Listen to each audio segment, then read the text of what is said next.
Welcome, everybody. Veil of Sound back. It's one of the first Sundays in January, and we want to kick off 2023 with an awesome constellation. We are not talking to one band. No, we're talking to two bands. Not one awesome band. No, two of them. Brutus and Psychonaut. Thanks for being on the show, guys. Thanks for having me. Welcome. Thank you for asking us. Yeah, I was very, very happy when both bands agreed on this. Just for everybody, no, Stefan is not the only Psychonaut joining. Thomas will join and probably have enough time, but some family issues with newborn babies are sometimes making it a little harder. Something that I always like to ask at the beginning of these interviews, who of you is wearing any band merch today and which is it? Oh I already see Stefan is having some cool stuff on. I do. Yeah. Bruit, great band from France. Yeah, really. Yeah. So I don't know, Stephanie?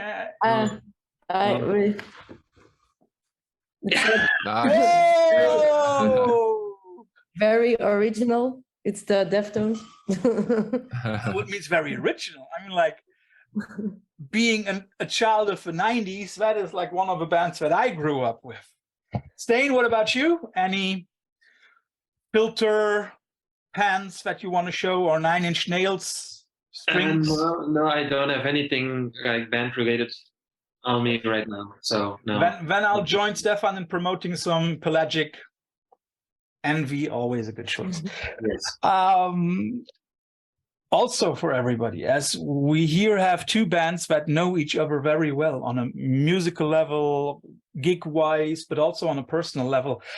And of course, like, it's 2023, so I can lean back a little bit. And both agreed to basically interview each other. Of course, I also have some questions. But I would say the Brutus side can start with something that they would like to know from Stefan. By the way, is it Stefan or Steven, or however you want to have it? It's just Stefan. Stefan. So yeah. It's always difficult with those Belgian guys, you know. So, Stephanie, what would you like to know from Stefan? Well, I'd like to know, I'm going to take our question sheet. And the first question that we had was like, what song do you wish Psychonaut had written? If you could choose from any song. Oh, yeah.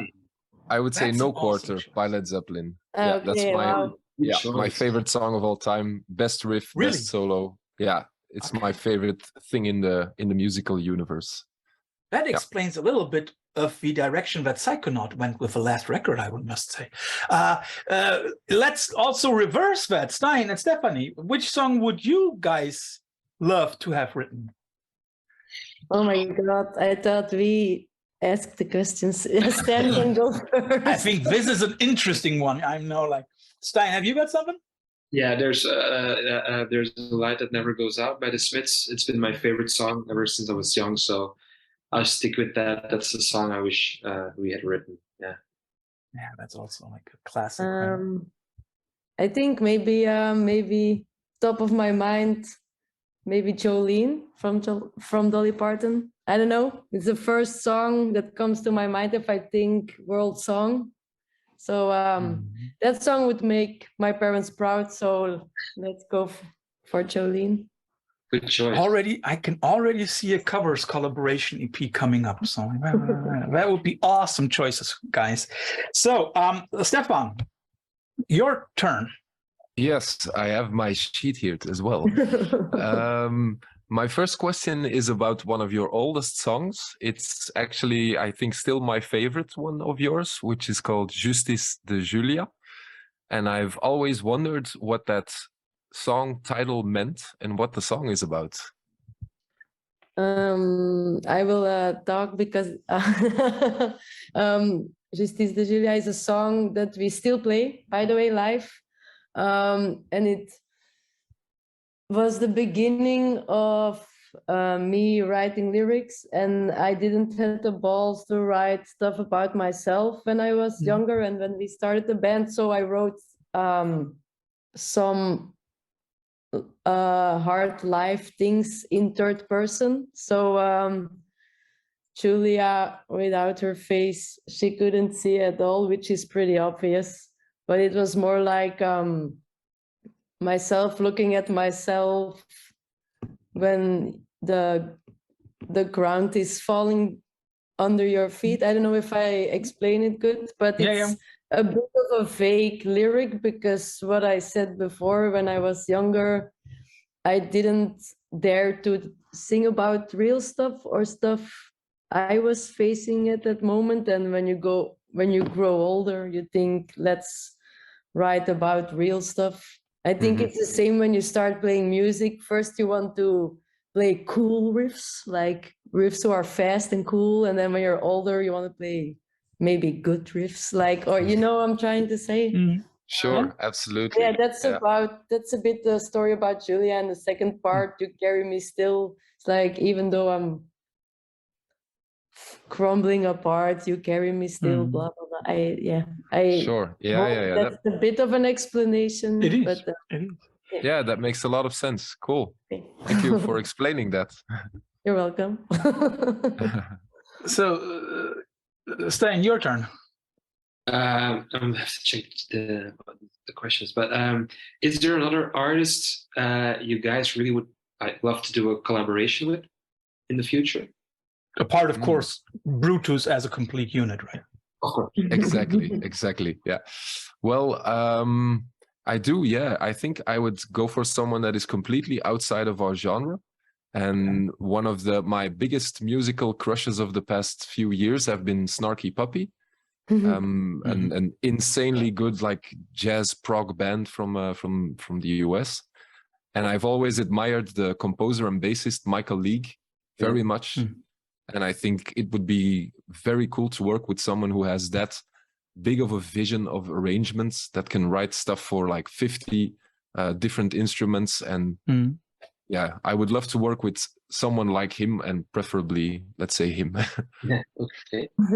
Again, jumping in a little bit, because maybe not everybody knows, but Brutus have done a few split releases. And then I wondered, also when I read that question, is there another like artist or band that you would love to do a collab or split release with?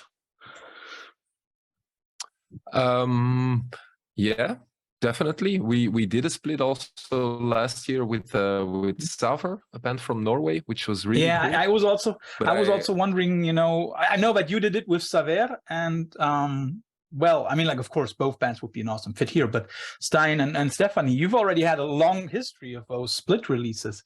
Would you love to do another split? Or is there an artist where you say, like, So many. Yeah. Yeah, tons of bands that I personally, I'm going to speak for myself, that I really, really love and would love to do a split with, but none come to mind at the moment. I would. Besides Psychonaut, of course, but you know, yeah. I think I think it would be cool if we could do a collab with Brutus and Bon Iver. That's something I would love to do. But I also, I don't know, and when I think about Peter and Stan, in my mind it works perfectly. Like, they just have to say yes. Okay, it's interesting because all of you take artists, or at least mention artists, that are a little bit outside of the box that people like to put Brutus in or Psychonaut in. Is that also something that drives you as bands? Thinking outside the box? I think, if I may go first, I think we're all people that listen to different kinds of music, not just heavy music, I think. Yeah. So I don't really see it as thinking outside of the box. It's just good music is good music. Nice melody doesn't matter in which style it's performed. So, like for me, now that I think about it, I would love to do something with Daniel Lanois. Also, not somebody that you would think of when you listen to our records, but yeah, big hero of mine. So yeah. I also think that people like to put us in boxes like bands like Brutus or Psychonaut, because we do whatever we feel, I guess, and doesn't matter if it sounds metal or post-rocky, or I think if I can speak for the two bands, that we just love guitar music. Yes. And like for Brutus, sometimes I feel like we are a band who isn't, like we are an homage to the music that we love. Maybe, I don't know if I explain it right, but like for Stan, me and Peter, like our mutual love is guitar music. Doesn't matter in what form, doesn't matter with how many reverb or how fast, or if is it punk or whatever. And I think it's maybe the same for Psychonaut. And I do think everyone who is playing in bands listen to a lot of music, because music is your passion, and it would be weird to not try to discover new music, I guess. Yeah, I totally agree. Yeah, we also just listen to a lot of different stuff, and even though I guess we're more of a typical metal band than Brutus, there's so much stuff coming from everywhere. And you know, for myself, all my biggest influences come from the 70s, and I don't think we sound like a 70s band, but it's in there, you know. So just same thing with our new album. We did so much new stuff that we hadn't done before, and that's the cool thing about music. You're never gonna be done trying things, and it's only our second album anyway. So yeah, it's so fun to try things that are not what you would normally expect this kind of band to do, I guess. Yeah, and if I could say something, I was at the Psychonauts show last month, and the cool thing is you say we're a typical metal band, but that's not true. Like, I really feel like this old school 70s guitarist vibe. Like, you don't have full stack, or you don't have 70 million pedals, and I think when you mute the drums and the guitar, you sound more Led Zeppelin than you would think, but it's a combination with the drums and the bass and the screaming and the harmonies that maybe puts it in the metal category. But for me, now it makes total sense when you say that you listen to Led Zeppelin and stuff, because I told Peter and Stan also, like, whoa, he sounds like a 70s guitarist. Oh, that's cool. Okay, nice. Yeah. Also, before Stefan jumps in with his next question, that's also something that struck me on both of your new records. I had a feeling as if both bands, Psychonaut and Brutus, as if both bands really took huge leaps, also in a way of being brave enough to incorporate new stuff. I mean, like, for example, Stephanie's fragility when she's singing, or the nearly jazz stuff that some of the Psychonauts songs have. Question now, is that also a result of the pandemic, when both bands had a lot of time and weren't able to tour, or is that just natural progression? Yeah, I mean, for us, we wrote the biggest part of our album during the pandemic, definitely. But we did have like at least 2 years of writing before that. And something that happened this time is, like, when we started writing, we basically threw everything out from the first 2 years we wrote, because it wasn't, you know, it was good, but it wasn't great. And then during the pandemic, that's when everything, with all the extra time we had, and we had some time to let the songs sink in, that's when we could start fresh. And it's a lot of it is just simply thanks to the time we had. So much time to experiment, and also to breathe for a second, of course, because we didn't have to work in the first few weeks. I remember that as being a very good positive start of that whole shitty period anyway. Yeah, I think that's the same thing with us. We also wrote most of the stuff for the songs for the new record. We also wrote it during the pandemic, and we spent a lot of time to get around it was possible in the rehearsal space. And I think this time we also took a lot more time to write the songs. We had more songs when we were supposed to. When we went to the studio, I think we had 30 songs that we had to choose from, and 10 versions per song, I guess. It was just a lot deeper, and just, yeah, it had to be good. We had the time. The last 2 records we had to write faster, I guess. And as we wrote while we were touring, we even finished songs when we were on the road and we had a day off, that we just rehearsed songs and wrote songs. So yeah, I think it's a bit the same. We had a lot more time to experiment and with different instruments and sounds, and so yeah. Yeah, and it was also the first time we ever recorded with our instruments, because the 2 previous records were in Vancouver. We recorded in Vancouver, and then Stan and Peter only brought their guitars, like 1 guitar, 1 bass, a few pedals, and I brought my cymbals and my bass drum pedal.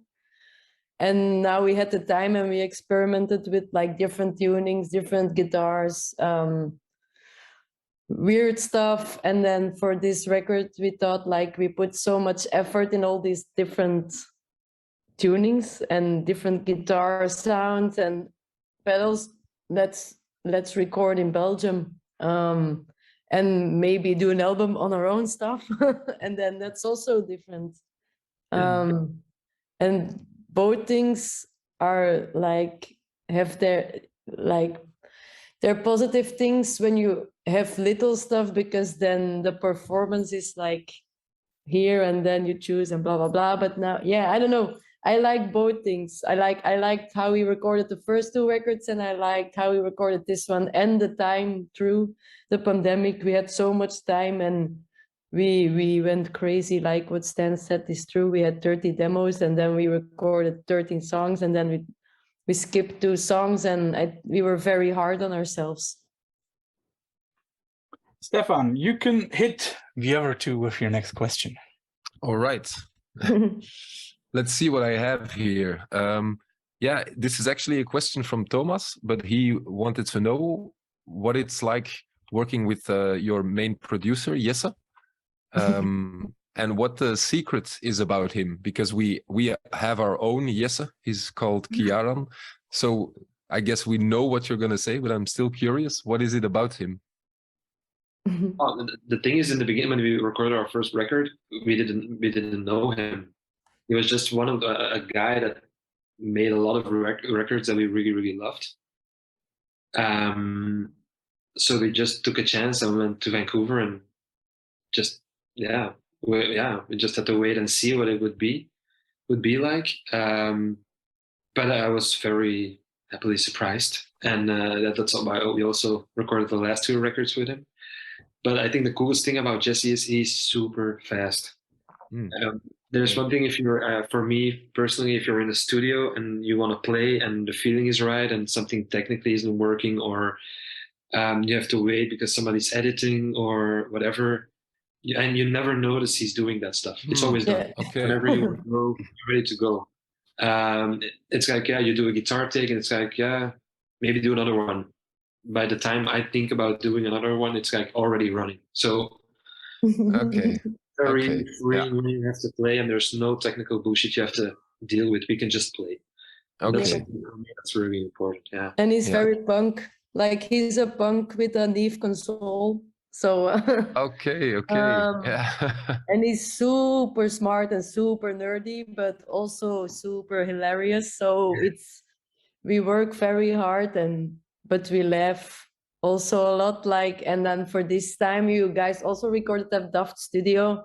Yeah. We were like, yeah, let's put an end hour on the recordings.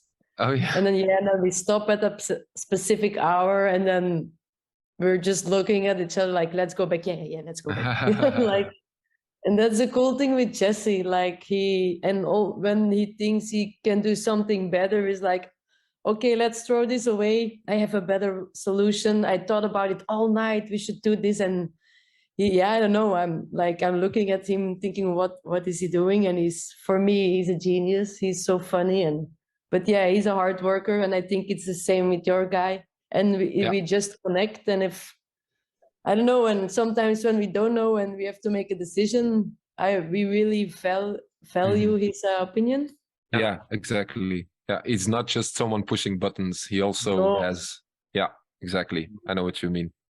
Because I even remember with this record that I think the first day we were looking for guitar sounds, and he was not sure, and there was something not gelling with him. I'm a lot easier when it comes to guitar sounds. If it sounds good, it sounds good, I guess. But there's 1,000 guitar sounds that can be good.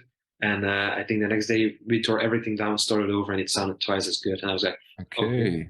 Yeah, so he has a good ear as well. He's also a musician, so he knows what to do with that. Nice. Okay, cool. So the Brutus side again. That is fun for me, actually. It's like, can get used to it. Next song is are there things you want to take with your next record, or do things completely differently? Like, do you already have concepts or ideas, or you already know, like, this was very cool what we did, and let's never do it again, or I don't know. Oh yeah. No, we're very happy with the new record, with everything we did now. I think it's a good direction we went into.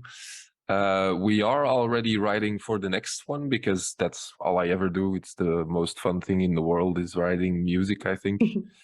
So I'm always writing, but there's a chance that this is the period of 2 years where I only write shitty stuff that is necessary for the third year to be great. So who knows? I'm always writing, but conceptually we're actually it's still very open, but because the concepts are very important to us, we haven't really decided on a proper sequel yet, but we are definitely thinking about it a lot.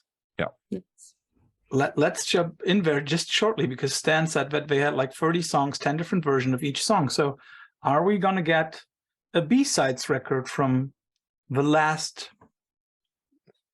There's no, and also no, we put so much work in. Like, maybe we can release the songs that we recorded extra, but like, no, we put so much work in it. There is a reason the other version didn't make it. So no, even like if somebody die of us, please don't release that. We were also the songs that didn't make it to the record, like we didn't record. There's also a reason most of them are not on the record. Even if there's songs in there that maybe all three of us like, but it didn't work in the record vibe. For me personally, I think there's maybe a lick or a melody here and there that maybe we'll look at, and if it's more than, if it's after 5 minutes, it's like, no, it's something from the past. I don't know. We'll probably start writing new stuff. Yeah, that's also what bumps me all the time with those records, where all of a sudden, like, oh, we found a new recording somewhere in the archive that Jimi Hendrix didn't use. Yeah, there is a reason why. Yeah, sometimes it's what Stan said, like Victoria, the song that's on our album now, we already tried it since 2 albums. It was for Burst, didn't work out. We tried it for Nest, didn't work out. So it's not for the garbage. The music is not gone. The demos are not gone. They just don't have to be released before they're perfect. Yeah, but that's an interesting thing.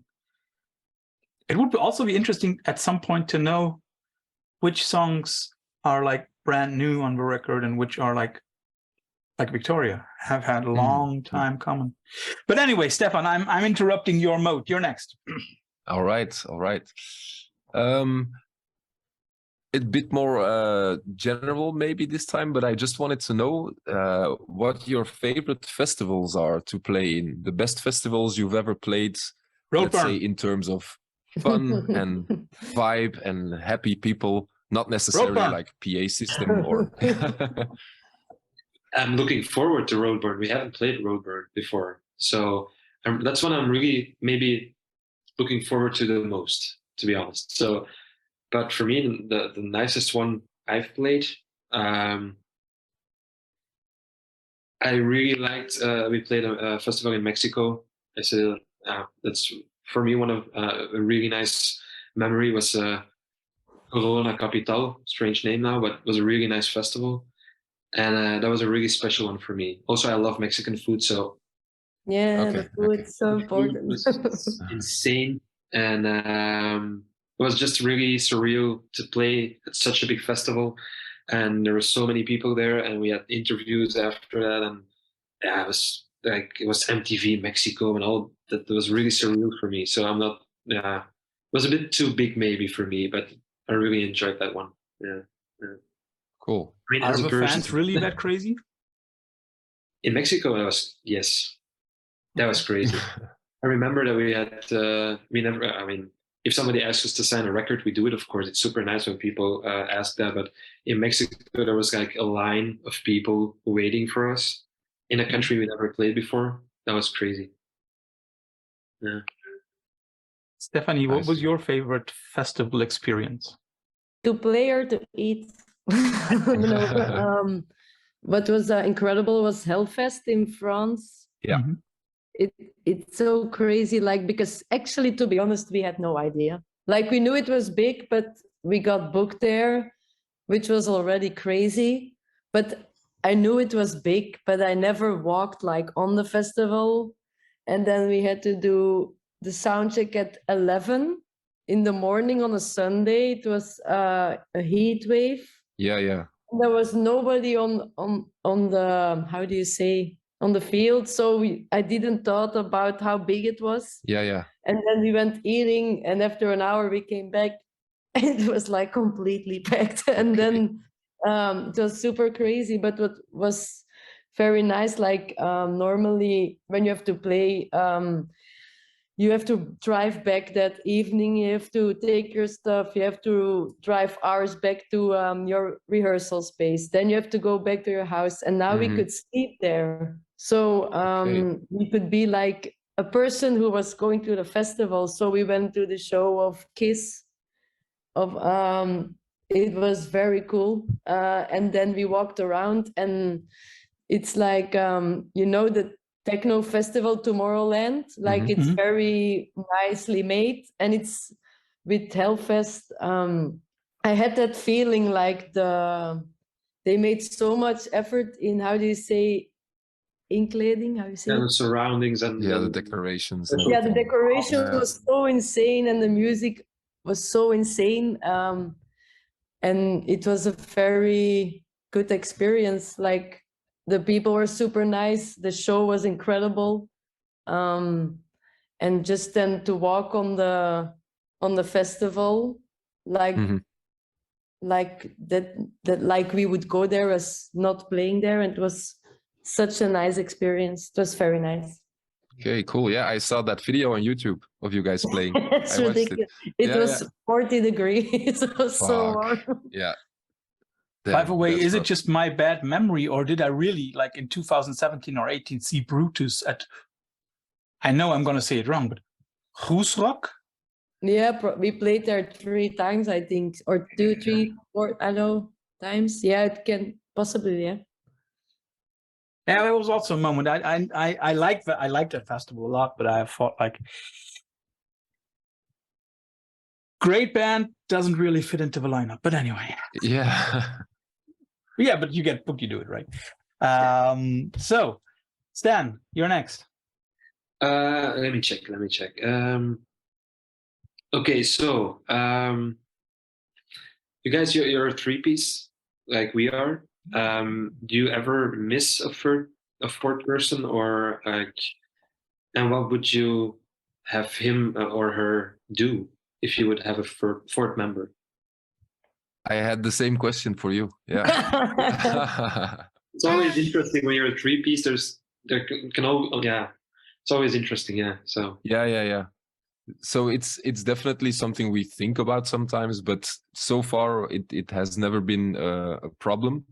What we of course do in a studio is a lot more than on a live show. So we don't really mind layering very excessively. We just go crazy in the studio. It's all good. But the condition is that we should be able to perform all the songs except for maybe one live with the 3 of us. So we get 1 free pass for each album. So that's I think how it works. Yeah. That's a good idea. So yeah. So actually, yeah, it's that has to be the rule. The structure, the basic foundation of the song has to be playable with the 3 of us. And so far, it has never been a problem. So I don't really think it will happen anytime soon. But if it were someone, then definitely someone who can play multiple instruments. So someone who would maybe play synthesizer and guitar, or maybe some extra percussion, stuff like that. I don't think we would take on someone who only plays one instrument. Finally, a good bass player. Yeah, you said it. Just joking. But if Stefan had the same question, then of course we got to give it back to you. Do you ever think about that? No. Joke about it, because in the beginning I would have loved that to be the second guitar player, so I could just play chords and be maybe calmer when you have to play live. But the way we are now as a band, I wouldn't have it any other way. Sorry. I think that's also like very important. You know, how should I say, the feeling inside the band, right? I mean, like when I look at both bands right now, it looks like perfect lineup, right? For me, it feels that way within the band. It's like just the three of us. If there would be a fourth opinion, maybe it would be also more difficult. The way we write songs now, I think we're so like in tune with each other when it comes to writing. And we always worked around like only being a three-piece. Peter can play two instruments at the same time. Stephanie does two at the same time. Now it's just me. I have to step up, I guess. But yeah, same like you said, like you have a free pass on every record. I think that's really interesting because I think, Stan, you blew the free pass on our first demo. Then you layered guitars that we couldn't play. Yeah. Peter has a really strong opinion about that. And in the beginning when we started as a band, I was like, okay, we're going to record a record. I'm going to play all my guitar stuff, and then I'm going to double it, and then I'm going to just play chords, and it's going to be 17 guitars, and that's the way it's supposed to be. And Peter was like, no, you can't play it live. Why would you do that? And at the moment I was like, why are you taking this away from me? And I'm like, smartest move ever. I'm really happy that that's a thing now. Like I don't play anything I think on the record that I can't play live. So yeah. Exactly. Yeah, agree with really that. important to me now as well, thanks to him. So and of course we got to ask Stefan, what is the one free pass song on the last record? Which song will we never get to hear? Well, never say never, but not with the three of us in any way. It's the middle track, the track number 5, which is called Hope. It's a track with piano, with strings, like a lot of strings, synths, just a lot of different things. Yeah. And plus there is a guitar solo that really needs a second guitar to play the rhythm part, which is something I've never allowed myself to do on an album, but this time just went for it. So yeah, don't think that will happen very soon, but maybe, who knows. So Stephanie, your next question. Oh no, wait, Stefan is up, right? Stefan is up with this next one. Yeah. So Stefan. It's my turn? Oh, okay. Yeah. Right. We just threw it back and forth so often. It's another question from Thomas, which is probably, it's a question that I've heard asked quite a lot these past years. It's to do with the whole female-fronted band thing. I was wondering if you're not sick of thinking and talking about it. Is it a good thing or a bad thing that you are sometimes maybe called a female-fronted band? Yeah, we are a female-fronted band. So it's the same as they would write the 3 guys from Psychonaut or I think we never like all the questions that we had towards how is it to be a girl in a band and blah, blah, blah, were very respectful and always with the respect towards Peter and Stan as well. And I don't know anything else than play with girls and boys in bands. I never thought about the gender.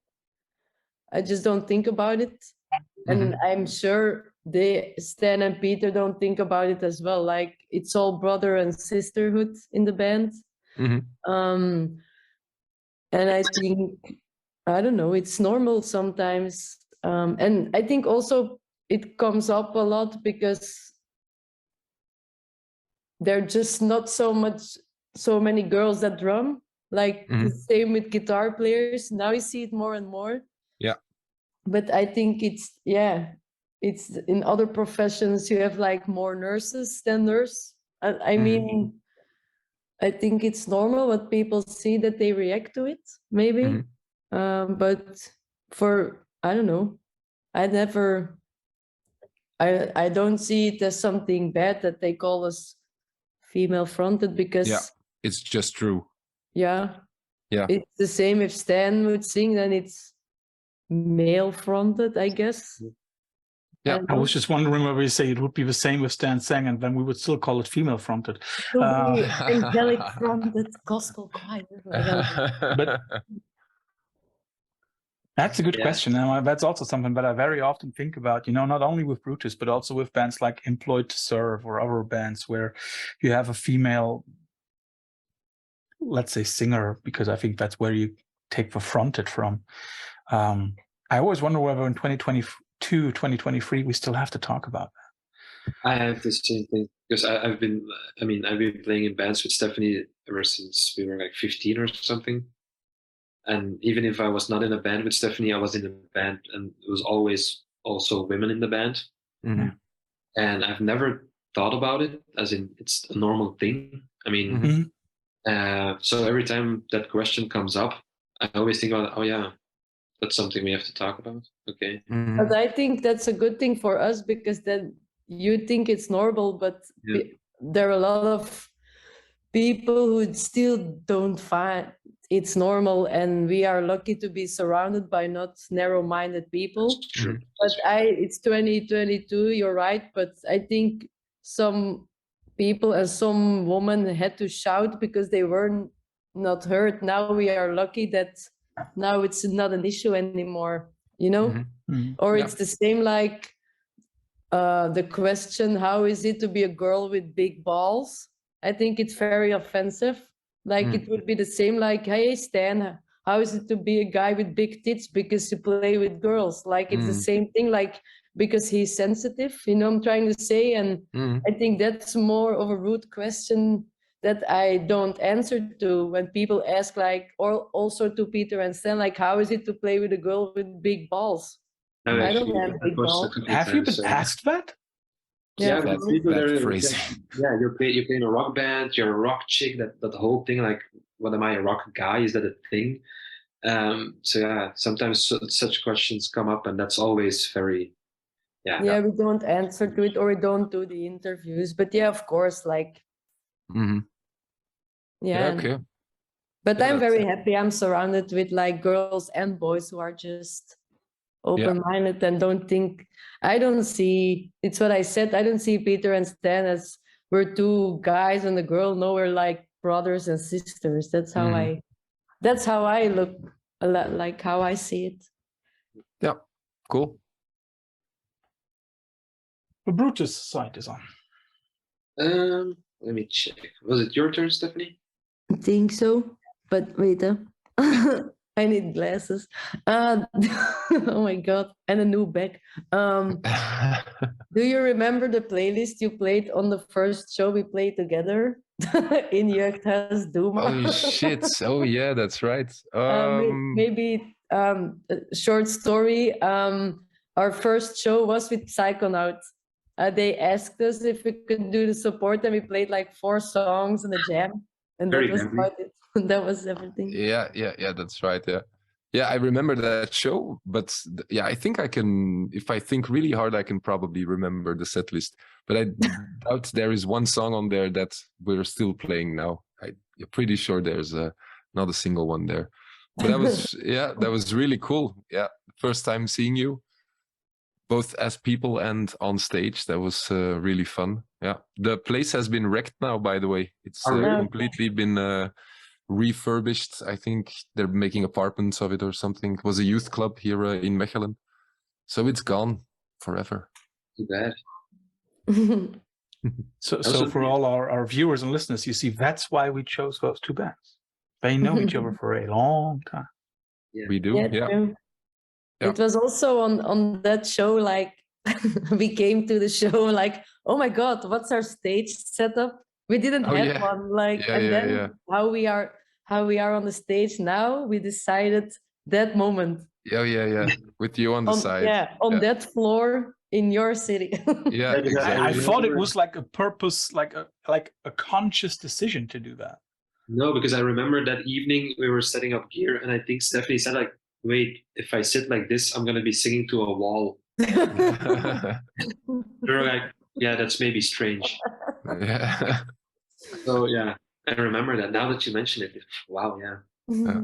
Cool. But I think it's a very nice setup that you're using nowadays. It seems to be a very communication-friendly way of placing the three of you on a stage, right? It's Yeah. nice. Also, for me and Peter, it's nice to play that way because you're in a line. You can just move a couple of inches and you can see each other all the time. Mhm. So yeah, it's really nice to play that way. Yeah. It looks good. Yeah. I And think it we sounds actually good. tried that. Yeah, we tried that too, I think, a few times. But because we had to use a backline and the drums were set up on the side of the stage. But I remember that I didn't like it because I was standing too far away from the drummer. I had a hard time hearing him. But I think that's why Stan likes it. No. I didn't want to say it. No, but it's easy for me because Peter and Stephanie, they're next to each other, and their rhythm section, they lock in. sure. I Yeah. can do whatever and it's still going to be okay because they're like very tight. So that's good for me. Yeah. Right. Yeah. Nice. Okay. Stefan, 2 more questions by you, 1 more by Psychonaut, and then we, of course, end the interview with our infamous quickfire round. Yes. So, Oh, yeah. Stefan. Okay. Let's see what I have here. What are your favorite Belgian bands that you think could deserve a little more attention? Oh, I immediately know which one. Can I go? Psychonaut. Stephanie? Yeah, you can go first. Of course, but they're getting a lot of attention now and well deserved. So very happy about that. But there's one band that I think should be like known all over the world, and that's the Gulu Gulu. Mm-hmm. Oh, yeah. I Agree. love them so much. They make such nice records, and every time we play with them, I'm always really nervous because they're such good players. Yeah, it's not fair. And lovely people. It's insane. I've never seen them play a bad show. Yeah. So that's my choice. Yeah. Yeah. They're super good. Oh my god. If you're thinking, then I can drop one.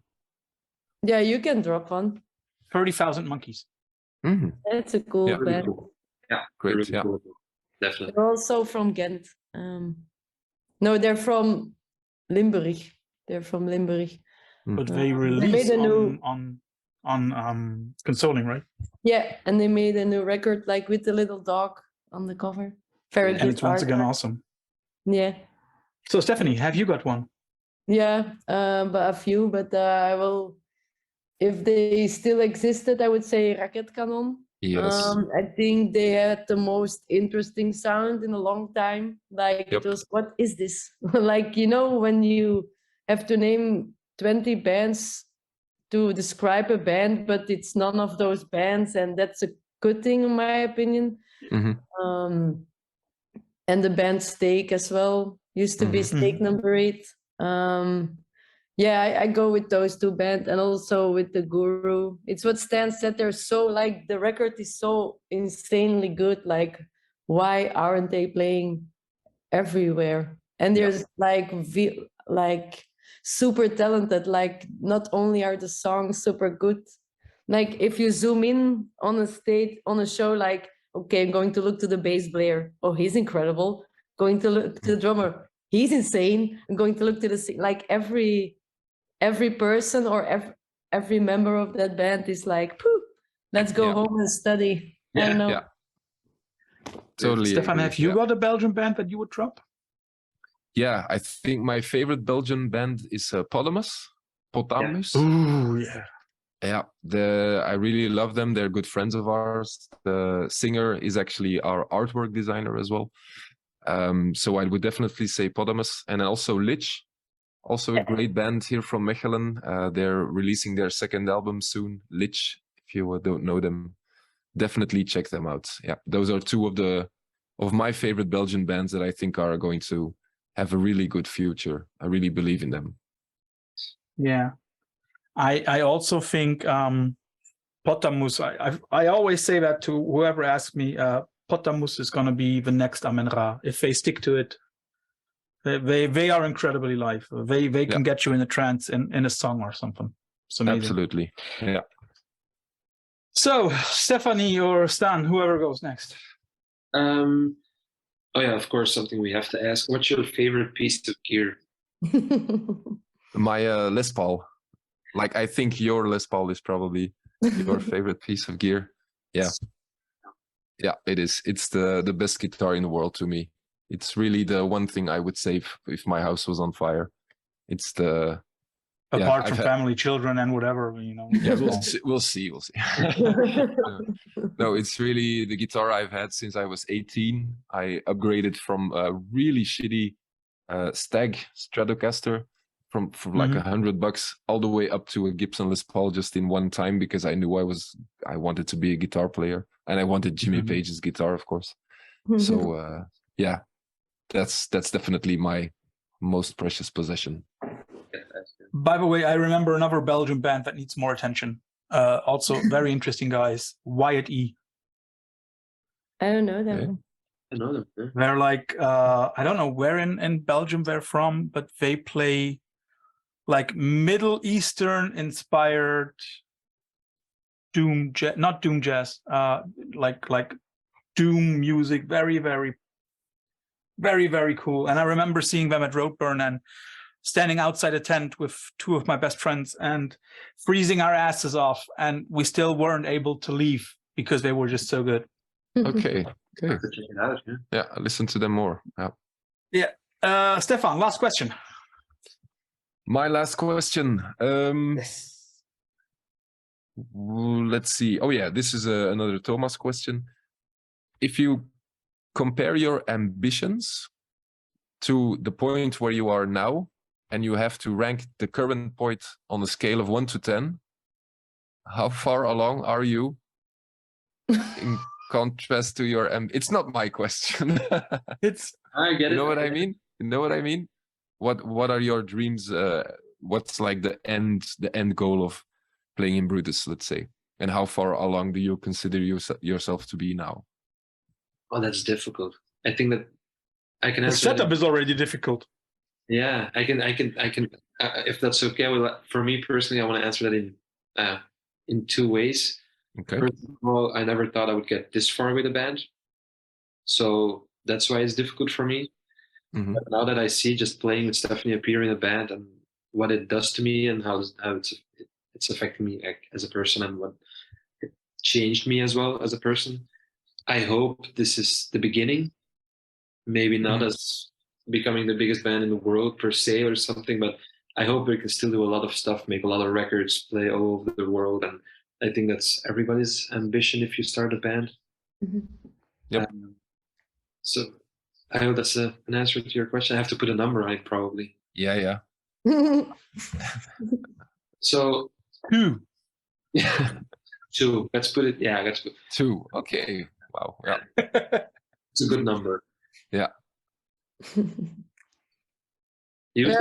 I would say the same as Stan. Like, first of all, you start a band, you hope you're going to get shows, and then now we are here, and that's already impressive. Like, it's already like, whoa, how did we get here? And we're actually but what's the ambition? I think we are at 1. Like, for me, ambition is not like people, like amount in capacity in venues, but more like my inner ambition. This is the start. Like, we learned a lot of things, but now we have to capture it, you know. And always trying to make better songs, always try to like be better and learn more. And so yeah, I also see this as a start. So I will say the same thing as Stan. But Cool. Maybe say 1, because 1 is the first step. But then I don't want to, how do you say, downgrade what you already did. That's not what I'm trying to do. But Stan knows me. I know Stan. My ambition is we're all very like we work hard and we love Yeah, to yeah, work hard for the band. So Yeah. this looks like a beautiful start, I guess. Stephanie and Stan, as you both described yourself as ambitious, is what you're doing really a job for you, or is it just being lucky to do what you like best? It's not a job for me. I mean, it's something I wanted to do when I was a kid. It's something I started doing when I was a kid because I wanted to do it. It's something that for some reason I kept on doing. Not saying it's always easy, but it's I always come back to it. It's never a day goes by without me touching an instrument or thinking about the band or the people I love that are in that band. Or I think I see Stephanie and Peter more than most of my family. So yeah, what was the question? Oh, good. Let's come to our infamous quickfire round. I'll always give you two alternatives like roses versus tulips. You have to decide. Of course, it's roses. My wife would say tulips. That's where we are. And each one of you has to answer. Neurosis versus ISIS. Let's start big. ISIS. ISIS. Ooh, interesting. I would have guessed there would at least be one neurosis person here. Oasis versus Blur. Blur. But actually none of them. None of them. Stephanie? Maybe also none of them, because like from every band I kind of like one song, but I don't Wonderwall and Song 2. Yeah, I don't dislike it. Yeah. But yeah, if I had to, I don't know. For me, it's the same. Like, I don't know. Okay. Godspeed versus Mogwai. Mogwai. Mogwai. Stan, you too, Mogwai? No, Godspeed. Yeah. At least once. I'm very sure I know the answer to this one by at least one of you, but I'm not sure about the other two. 9 Inch Nails versus the Deftones. Deftones. Deftones. And last, a little off, but also you got to look outside your box, as we've already learned today. Wu-Tang Clan versus Jay-Z. Wu-Tang.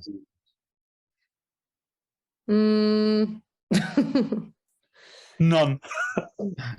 No. Okay. Yeah, maybe Jay-Z, because the live shows are so cool with the drummer. Yeah. So, Stephanie, Stefan, Stan, too many in this one, by the way. Thanks for all your time. Thanks for thinking about your own questions. The best of luck for what's coming in 2023. Good luck at all the shows you play. Yeah. I still hope to see a lot of you at Roadburn. And all the best. Take care. Thanks for being on the show. Thank you so much. Very welcome. Thank you. It was nice seeing you. Yeah. Bye-bye.